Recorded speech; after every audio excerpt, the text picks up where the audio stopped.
मीमांसा संस्कृत क्लासेस की ओर से आपका स्वागत है। आज जो ये पेपर हुआ आपका सीटेट का, तो जेवीटी में जो संस्कृत भाषा 2 करके, संस्कृत भाषा 1 और 2 करके जो आती है उसकी की आप तक पहुंचाई जा रही है। तो बड़े ध्यान से आप देख सकते हो, सुन सकते हो, समझ सकते हो। तो पूरा व्याख्यात्मक हल मैं इसका दूंगा। निर्धन इति पदस्य विग्रह कथम स्यात्, जो निर्धन पद है उसका विग्रह होगा निर्गतम धनम यस्य है, निकल गया है धन जिसका, या चला गया धन जिसका, वो निर्धन होता है।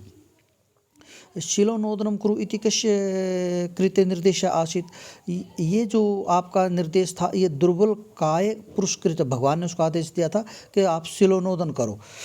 तो ये दुर्बल काय पुरुष के लिए ही आदेश था। तीसरा, स नित्राम खिन्न इति वाक्य, नित्राम इति अवश्य, नित्राम का अर्थ तो अत्यंतम, स नित्राम खिन्न मतलब वह बहुत ज़्यादा अत्यंत दुखी हो गया है। अगला है अलम चिंत्या इति वाक्य से अभिप्राय है होता चिंताम न कुरु, भाई चिंता मत कीजिए, तो इसका ऑप्शन 2 होगा। दुर्बल काया मनुष्य कथम आसीत, दुर्बल काया मनुष्य कैसा था, वो निर्धन था, ऑप्शन 3। भगवता आदेशन दुर्बल काया मनुष्य कति दिनानि शिलोनोदनम अकरोत्, उसने खुद बताया है कि मैंने 3 मास तक शिलोनोदन किया परंतु मेरा सारा परिश्रम व्यर्थ गया, तो ऑप्शन इसका 4 होगा। अगला दुर्बल जनेन शिलोनोदन कार्यता भगवता किम अभिष्टम आसित, मतलब भगवान खुद ही चाहते थे कि पत्थर को हिलाए, उसको डुलाए, उसके साथ मेहनत करे तो उससे उसका शरीर मजबूत हो जाएगा। तो उसका उद्देश्य यही था कि दुर्बल है शक्ति युक्त है स्यात्, पहले वाला ऑप्शन इसका आप चुनोगे। इसी तरीके से हम आगे बढ़ते हैं। 128 क्वेश्चन है, शक्तिहीनता कारणतः सह दुर्बल है इति किम न प्राप्नोति, भाई शक्तिहीनता के कारण से वो जो है क्या प्राप्त नहीं कर रहा था, तो 128 का आप आंसर देंगे कि वो वृत्ति कार्यम उसको नहीं मिल रहा था, ठीक है ना। तो तीसरे वाला ऑप्शन इसका आप चुनेंगे। उसी प्रकार से ये पैराग्राफ है, मैं इसका कभी पूर्ण रूप से इसकी व्याख्या कभी फिर दूंगा आपको, क्योंकि आज तो सभी स्टूडेंट्स को बस ये होगा कि एक बार की का पता चल जाए, हमें बाकी बातें फिर बाद में करेंगे, ठीक है जी।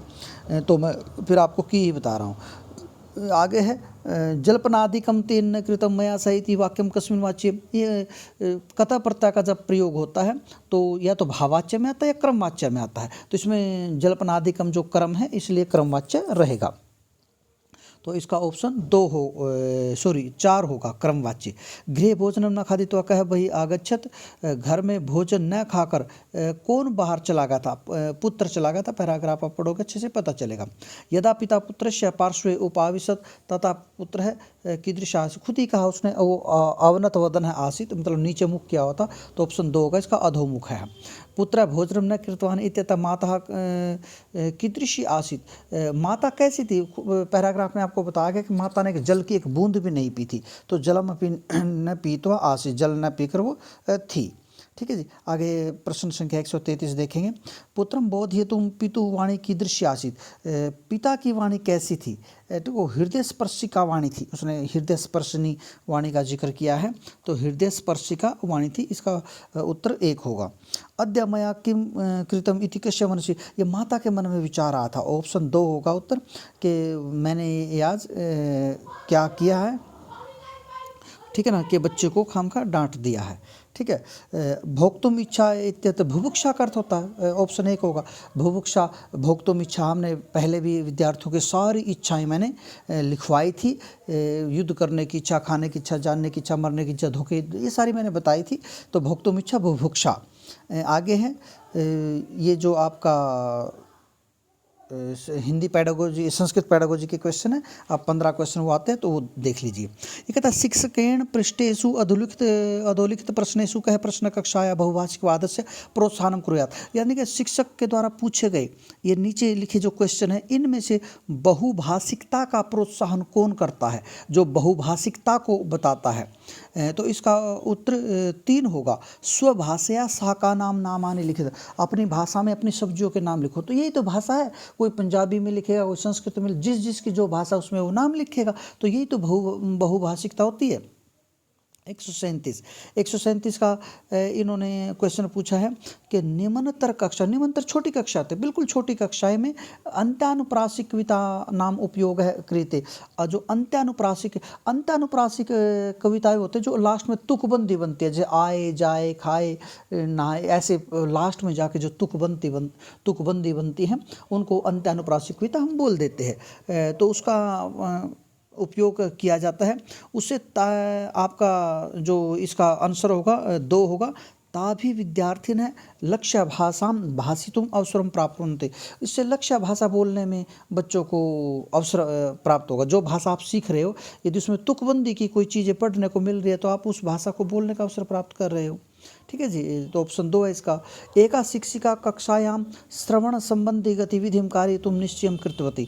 एक शिक्षिका है, वो कक्षा में श्रवण संबंधित गतिविधियाँ कराना चाहती है, यानी कि उनका कहीं ना कहीं लिसनिंग स्किल है जो वो थोड़ा डेवलप करना चाहती है।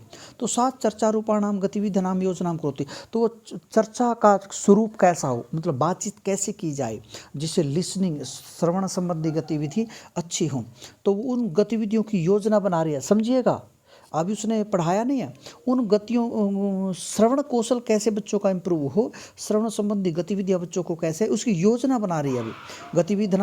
गतिविधि नाम योजनाम करोति। कांचन गूढ़ प्रश्नान पृष्ठवा छात्रान श्रोतुम नियोज्यते। और कुछ गूढ़ प्रश्नों को पूछकर छात्रों को उसमें लगाती है, नियोज्यते लगाती है। तेसाम रुचि चर्चाम च वर्धयति, और उनकी रुचि और चर्चा को बढ़ा रही है। तो इस प्रकार से करके वो क्या काम कर रही है।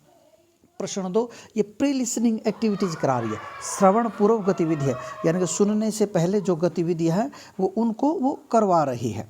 अगला प्रश्न है, भाषा कक्षायाम चित्राणाम विज्ञापनानाम प्रयोग विषय अधोलिखितेषु का उक्ति न समीचीनम। भाषा कक्षा में चित्रों और विज्ञापनों के विषय में कौन सी उक्ति सही नहीं है। मतलब जैसे भाषा की कक्षा, लैंग्वेज की क्लास चल रही है, उसमें संस्कृत हो सकती है, हिंदी हो सकती है, कोई भी भाषा कक्षा है, उसमें चित्रों और विज्ञापन के प्रयोग के विषय में अधोलिखित में से कौन सी उक्ति समीचीन नहीं है, न समीचीना। तो एतेन चित्राणाम अवलोकनार्थम बालेभ्य अवसर लभ्यते। भाषा की कक्षा में केवल बच्चों को चित्रों का अवलोकन करने के लिए आप चित्र लगा रहे हो, मेरे ख्याल से ऐसा नहीं होना चाहिए। ठीक है ना, उनका श्रवण कौशल के विकास के लिए आप चित्र लगा रहे हो। ठीक है ना, हो सकता है बच्चा चित्रों को देखे, उनकी व्याख्या टीचर के मुख से सुने। ठीक है ना, टीचर किस प्रकार से उनको चित्रों के बारे में बातें कर रहे हैं या और बच्चे क्या बातें कर रहे हैं, तो श्रवण कौशल का विकास भी कहीं ना कहीं होगा। और इससे अभी अपनी अभिव्यक्ति चित्रों के आधार पर लिखने के अवसर मिलेंगे। बिल्कुल, चित्रों को देख कर कुछ लिखना सीखेगा, और इससे बच्चे एक काल्पनिक जगत में एतेन बाल ही काल्पनिक जगति तथा च कक्षायाम तेषां सृजनस्य कृत स्थान प्राप्त, एक सृजन का स्थान प्राप्त किया जाता है। एक कहीं न कहीं उनके क्रिएटिविटी उससे बढ़ती है, काल्पनिक जगत में हो जाते हैं। कोई चित्र को देख के उससे कुछ आइडिया लगाएगा, कोई कुछ अनुमान लगाएगा, तो काल्पनिक जगत में पहुंच जाता है। सारे सही हैं बिल्कुल, ठीक है ना। तो इसका आप केवल चित्रों का अवलोकन करने के लिए कक्षा में ऐसा कर रहे हैं, चित्रों को लगा रहे हैं, तो ये बहुत कमज़ोर पक्ष है इसका।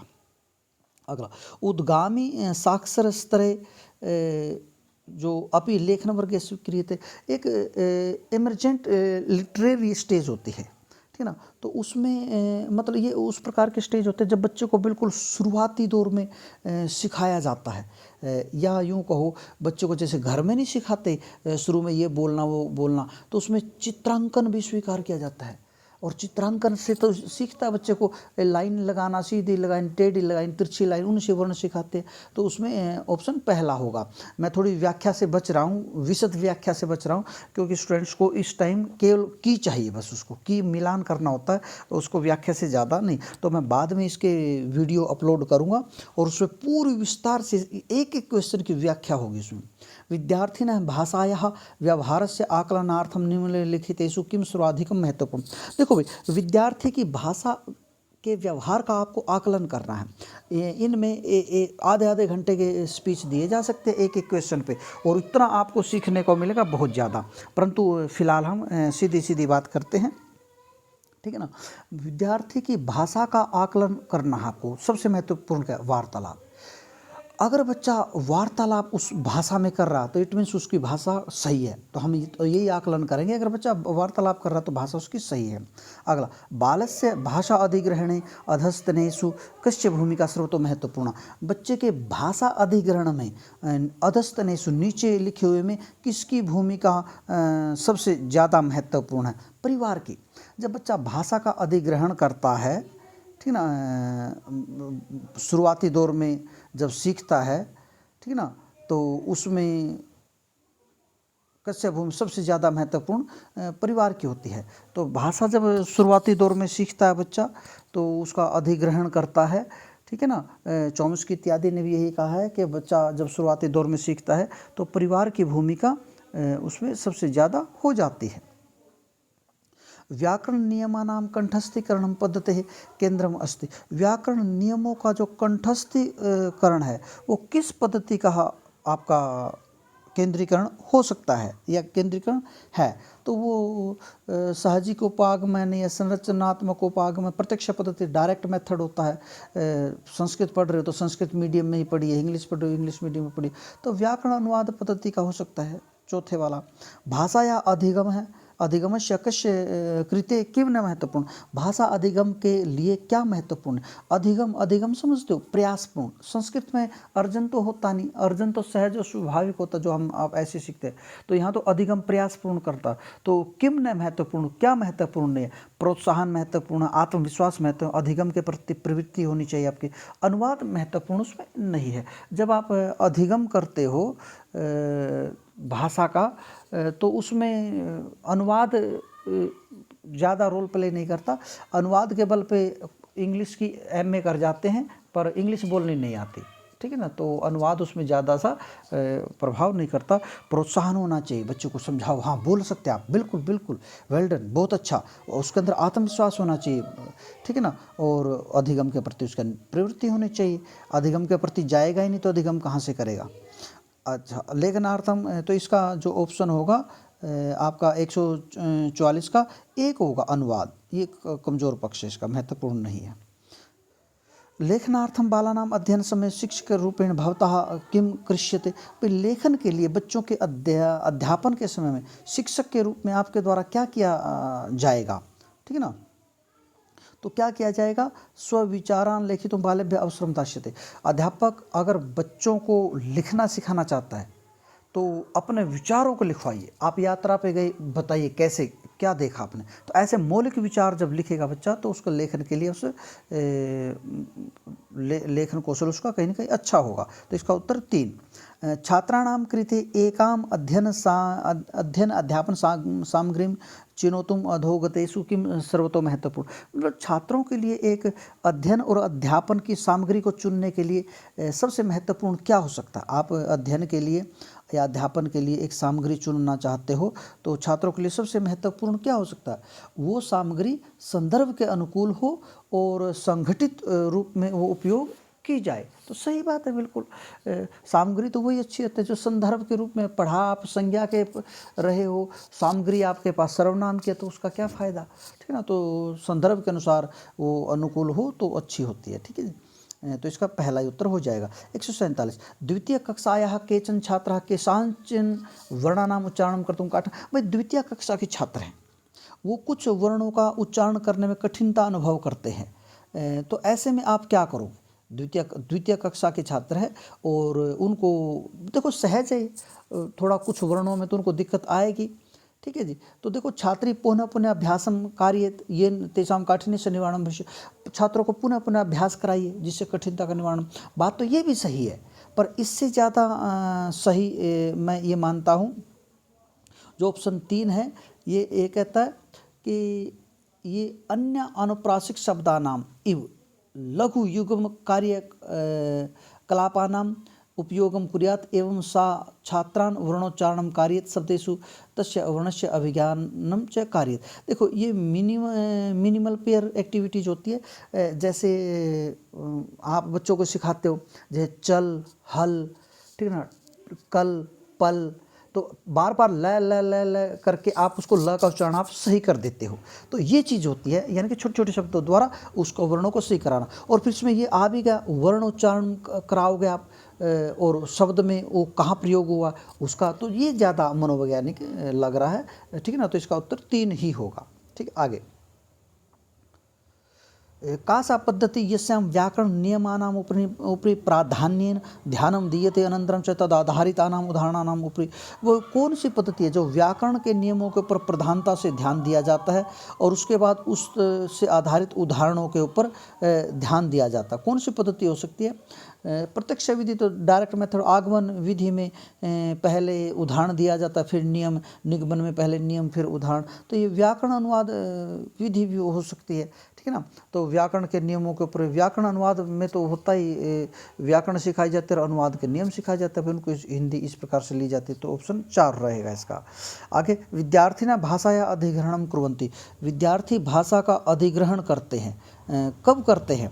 सामाजिक विनयात्मक वातावरण भाषा व्यवहारम कृत्वा, जो सहज भाव से और विनिमय होता है, विचारों का आदान प्रदान वाली वातावरण में भाषा का जब व्यवहार करेंगे, ठीक है ना, जहाँ पर सहज रूप से बोली जाती है, ये सहज को एक प्रत्यय लगाओगे ना, तो जैसे समाज को एक लगा सामाजिक बन गए, तो सामाजिक ऐसे बनाए। और विनिमय होता है विचारों का आदान प्रदान करना, विनिमयात्मक वातावरण में भाषा का व्यवहार करके वो भाषा का अधिग्रहण करते हैं।